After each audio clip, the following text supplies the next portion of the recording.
Hello दोस्तों, welcome to the fabulous India.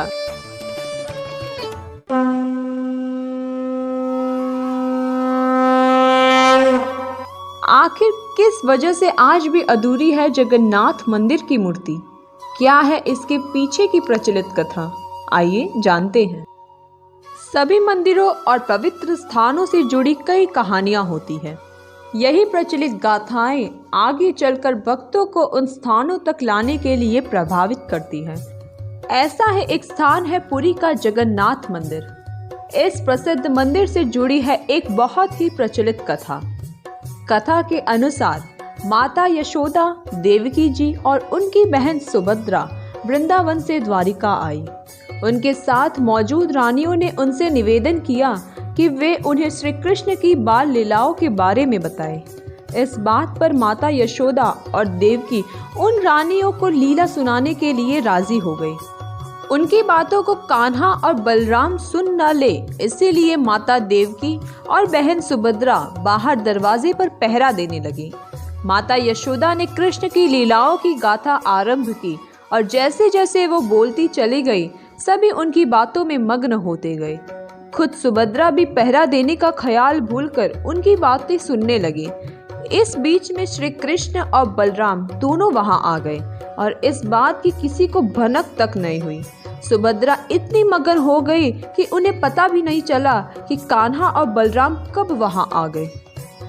Shri Krishna अपनी शैतानियों और अपनी क्रियाओं को सुनने लगे।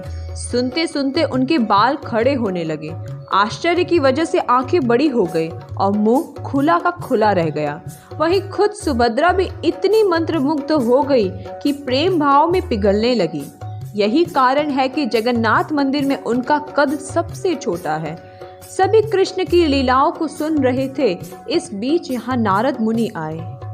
नारद जी ने श्री कृष्ण से उस मन मोह लेने वाले अवतार को देखकर कहा कि वाह प्रभु, आप कितने सुंदर लग रहे हैं।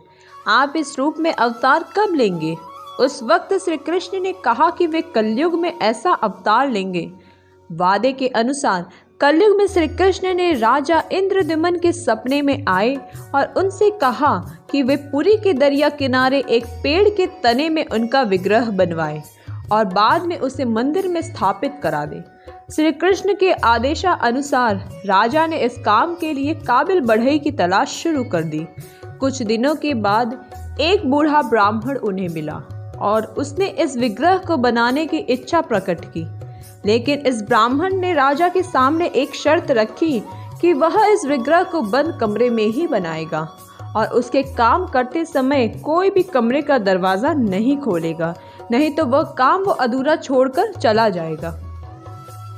शुरुआती कुछ दिनों में काम की आवाज आई, लेकिन कुछ दिनों बाद उस कमरे से आवाज आना बंद हो गया। राजा सोच में पड़ गया कि वह दरवाजा खोलकर एक बार देखे या नहीं, कहीं उस बूढ़े ब्राह्मण को कुछ हो तो नहीं गया। इस चिंता में राजा ने एक दिन उस कमरे का दरवाजा खोल दिया। दरवाजा खुलते ही उसे सामने अधूरा विग्रह मिला। तब उसे एहसास हुआ कि ब्राह्मण कोई और नहीं बल्कि खुद विश्वकर्मा थे। शर्त के खिलाफ जाकर दरवाजा खोलने से वह चले गए। राजा ने उन अधूरी मूर्तियों को ही मंदिर में स्थापित करवा दिया। यही कारण है कि जगन्नाथपुरी के मंदिर का कोई पत्थर या किसी अन्य धातु की मूर्ति नहीं, बल्कि पेड़ के तने का इस्तेमाल करके बनाई गई मूर्त की पूजा की जाती है। अगर आपको पसंद आई हो तो लाइक, शेयर, सब्सक्राइब जरूर कीजिएगा और फिर अगले वीडियो में मुलाकात होगी एक नए रोचकदार कंटेंट के साथ।